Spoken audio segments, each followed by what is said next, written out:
So today I'm a gray-bearded man, but once I was a callow youth.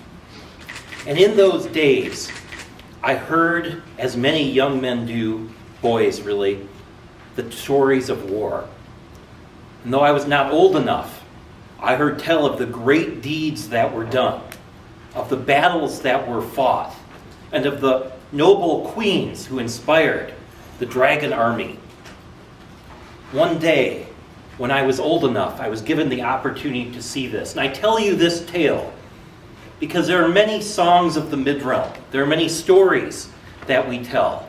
We speak of the dragon, we speak of the army, but what makes us who we are is not that our warriors are noble, for noble warriors are found in every kingdom. It's not that our hearts are filled with love, because there is love in every kingdom.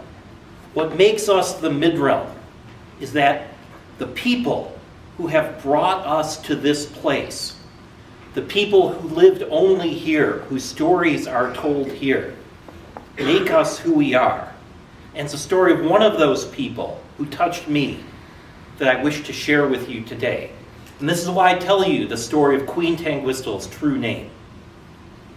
You see, in my first war, when I was finally old enough to be allowed to set foot near the battlefield, the queen was a lady of great virtue named Tangwystl. She acquired in the course of that war a name, which some of you may even remember. Some people refer to it as a nickname, but I prefer to think of it as her true name. For like all true names, it was shown to have power. You see, that year Tangwystl and her king had, as was the custom, a great court where knights were dubbed and peers were elevated, awards handed out, honors given. But this court was not quite like all the others. In that day, it was the custom for the king and queen to host a mighty revel after the feast, after the court was over. And as we were almost done with the long Pensic court, a messenger came up and was allowed to approach the throne and spoke privily to the king and queen, who looked more than a little perplexed. And after a moment, the king and queen spoke, and Queen Tangwystl rose, and she says, "We have received word that the great dark horde has set upon our camp during our court and have made off with the beer." And she said, "People of the mid-realm, do you stand with me?" And as one we rose and said, "We do, your majesty."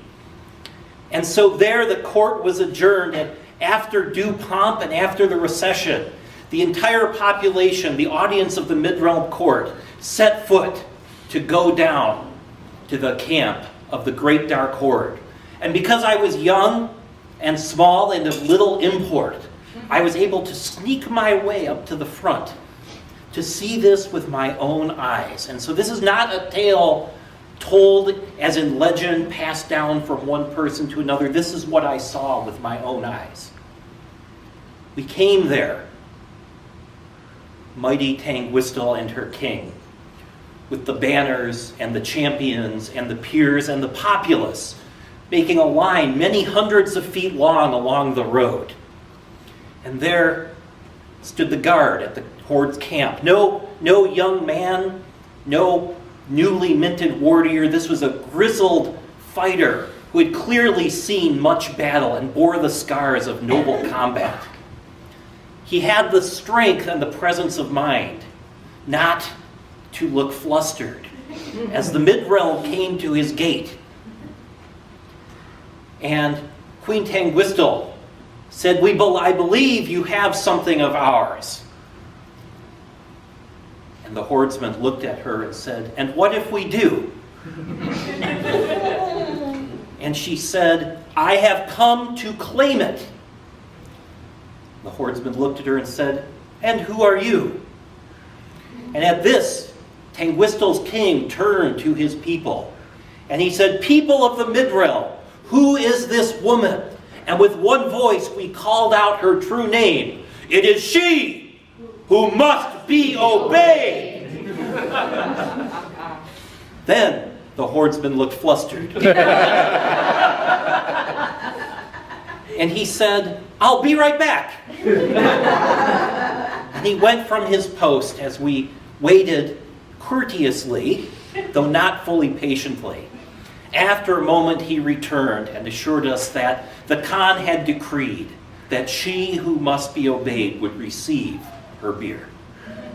And that is the story of my first war, a story of a person who touched me and many others, and one of only many stories that we have to tell.